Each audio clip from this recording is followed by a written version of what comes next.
Alright, so now let's add Ready Player Me and we can run the Avatar War scenes. Or scene rather. So let's go to the README and let's click on these instructions on the Ready Player Me site. Quick start. Okay, so we want to add a package from a Git URL. So here's the Git URL. We're going to copy that. And then go back into Unity.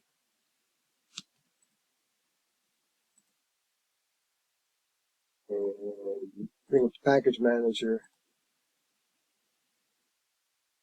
And add the package from Git URL. Paste that in. And that will install Ready Player Me. Alright, so once Ready Player Me is loaded, we also want to import the samples, the loader samples. So click on Ready Player Me Avatar Loader.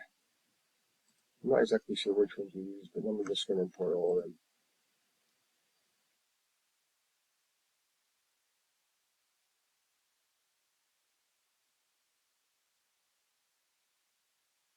Okay, so there's also the avatar data structure that we need to import. That is, let's go to the README again.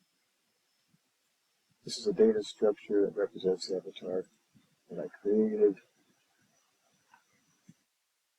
I'm going to log in here, download DI, AI Studio, RPNA 100 package. Download. And let's go back. Search.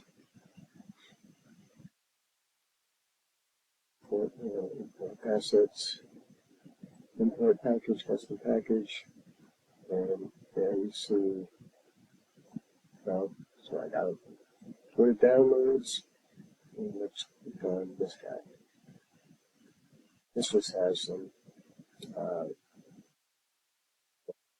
representative avatars. So I'm going to import that.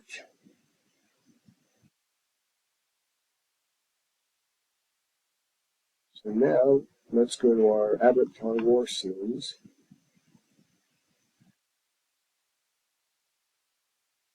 See our avatar. Let's play. UMA is the best avatar framework by far.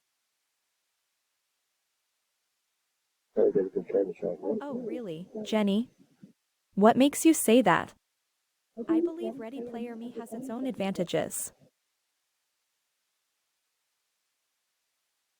Well, for starters, UMA allows for a higher level of customization. Jenny, as you can tell, You is can a create UMA unique facial avatar. features, body And Sarah shapes, and is even a Ready incorporate Player Me. different clothing styles. Anyway, this It's like having endless is working, possibilities and you for can watch character this. It's pretty creation. funny.